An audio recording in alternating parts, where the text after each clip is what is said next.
balance sheet.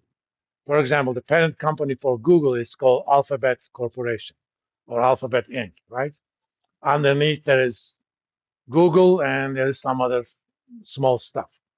Underneath Google, technically there's a YouTube, but all those things have to be put together. So let's make it simple. I am a parent corporation and I have a 100% owned subsidiary. From my parent business, I made $100 million. My subsidiary made $50 million. Our consolidated net income is 150. We add them up. The parent company has $100 billion in assets. Subsidiary has $20 billion in assets. You add them up, consolidated total assets is 120. You're probably thinking, why are we even worrying about this stuff? We are worrying about this stuff because in a lot of cases, oh, by the way, I just told you the case where you own the 100% of the subsidiary. If you own less than 100% of the subsidiary, but you have a controlling interest, either you have the majority or you have some voting power there, then you still have to consolidate them. So let's give an example. Google has $100 billion in assets, and Google owns 20% of NVIDIA, let's say, just for the sake of argument. And NVIDIA has $50 billion in assets. When consolidated, Google is going to report, did I say 200 billion assets? 50. 50 billion, no, 50 for NVIDIA. 100, let's say 100 for Google. Google is going to report consolidated assets of 150, even though they only own 20% of NVIDIA. The difference, normally they should have reported 100 plus 20% of 50, which is 10. They should have reported 100 times. The difference between the two is called the minority interest. That would be 40 million, 40 billion. That's what minority interest number is. I don't know why they did it that way. That's what it is. Since in accounting things have to add up, accountants created a contra item called minority interest. So if you didn't know what that was, it is not the minority interest movie that you're thinking about. Have you ever guys seen that movie? It's one of the okay Tom Cruise movies. It's somewhat futuristic, huh? Minority interest. Report, I'm sorry. Well, I'm old, sue me. Plus, it's not one of my favorite movies. I have three most favorite movies. I mean, I can rank them if I have to. The first one is always 2001: The Space Odyssey. Anybody seen that movie? Come on, it is a work of art. It's the Mona Lisa of movie making. It's by Stanley Kubrick. Of course, back in 1968, 2001 was far into the future. They thought they were going to have an AI, and that pretty much runs the spaceship. But this AI becomes threatened by the astronauts and starts killing them. It's one of the lines that I remember from that. One of the astronauts asks this AI, is named Hal, and Hal, can you do this? He says, "I'm sorry, Dave. I'm afraid I can't do that." But by that time, it's eerie, and it also has one of the best starting music of any movie. It starts with a scene that's kind of where the uh, our potential ancestors have started violence, and background music is Richard Strauss's Also sprach Zarathustra. Ooh, you should listen to that. Then, of course, the second would always be Godfather Part One, and the third, I even kind of named one of my papers kind of after it. Another Stanley Kubrick movie, Clockwork Orange, or have I uh, Learn to love the bomb. That's about nuclear war and that sort of other stuff.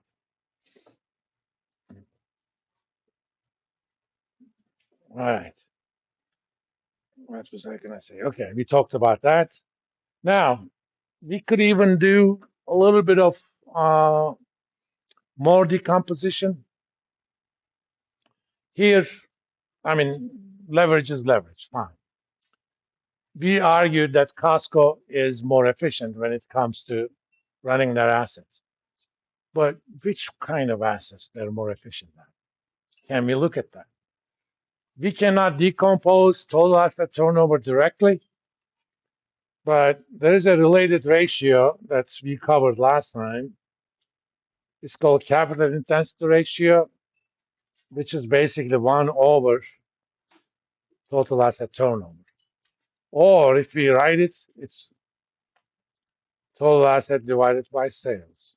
Okay? Intensity ratio. Yeah.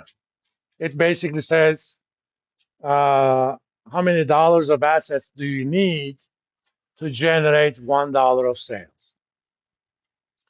Since the assets are your capital in a sense, it doesn't have to be your own money, but it's the capital you're using. Now I'm gonna do a little bit. I'm gonna say, even though your book doesn't talk about, there is nothing that stops me from defining a ratio called days sales in total assets. Okay,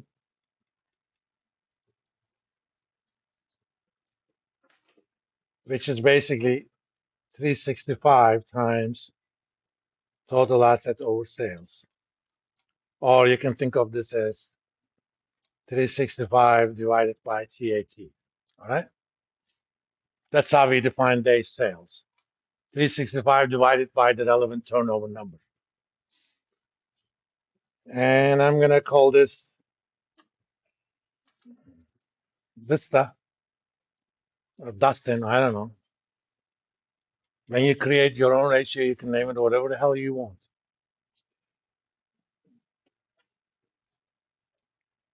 I'm going to open up total assets. I'm going to write it as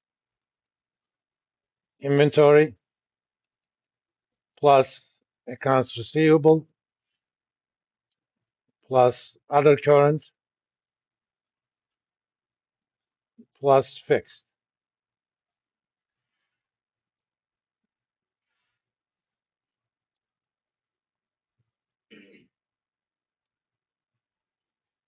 which means I can have days sales in inventory, days sales in accounts receivable,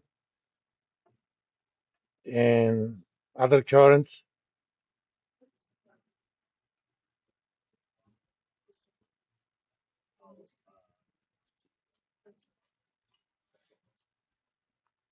Remember, this number is inventory divided by sales times 365.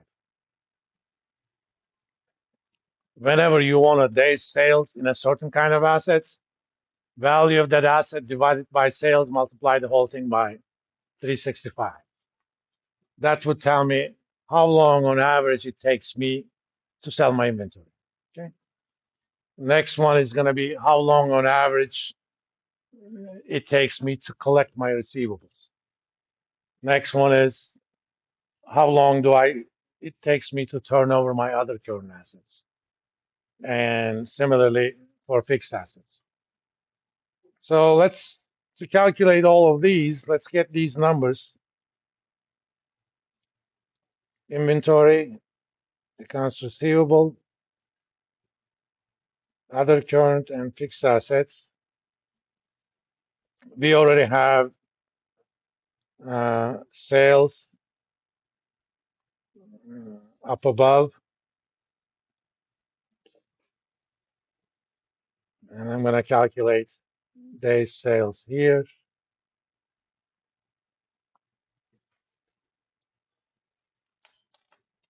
So let's get all, and let me copy the sales numbers from here. 263, 399, 73, 386.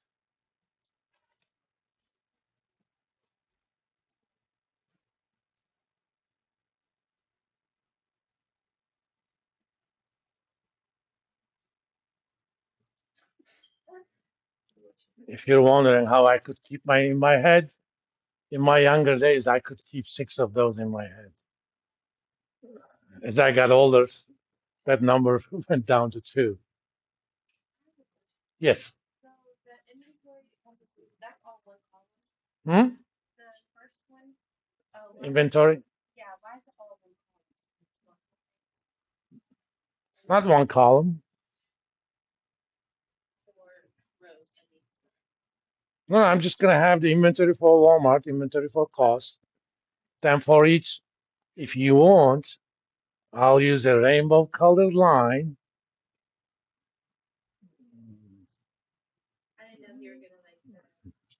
to separate the rows.